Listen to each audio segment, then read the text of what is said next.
جب صحابہ کے سامنے جہاد کی، کافروں کے ساتھ جنگ کی بات کی جاتی تو صحابہ کا کیا رد عمل ہوتا اور کیا جوش و جذبہ ہوتا، آپ اس بات سے، اس واقعے سے آپ اندازہ لگا سکتے ہیں۔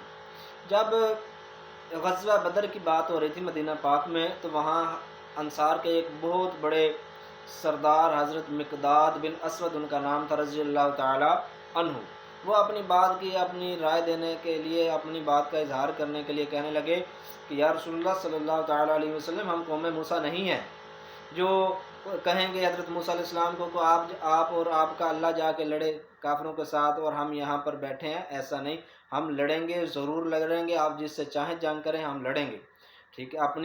اپنے آپ کو، آپ کے سامنے اپنی گردنوں کو ڈھال بنائیں گے اور اپنے گردنیں کٹوائیں گے۔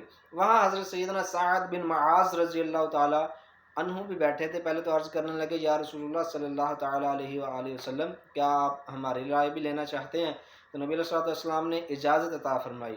تو آپ کہنے لگے کہ فصل حبال من شئت وقت حبال من شئت سالم من شئت وعاد من شئت وخذ من اموالنا ما شئت۔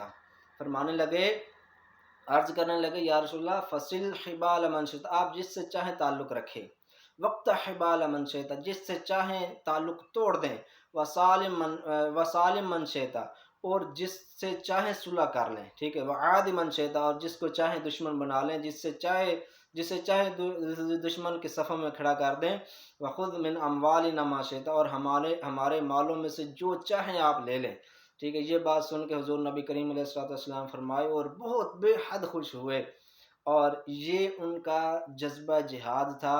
اور آج اگر کوئی جہاد کی بات کرے تو پہلے تو نکلتا کوئی نہیں، کہتے ہیں بس مولویوں نے ایسی باتیں بنائی ہوئی ہیں۔ تو یہ صحابہ کا جذبہ جہاد تھا کہ اپنے سب کچھ قربان کر دیا کرتے تھے، نہ جان دیکھتے تھے، نہ گھر بار دیکھتے تھے، نہ مال دیکھتے تھے، سب کچھ پیش کر دیتے تھے۔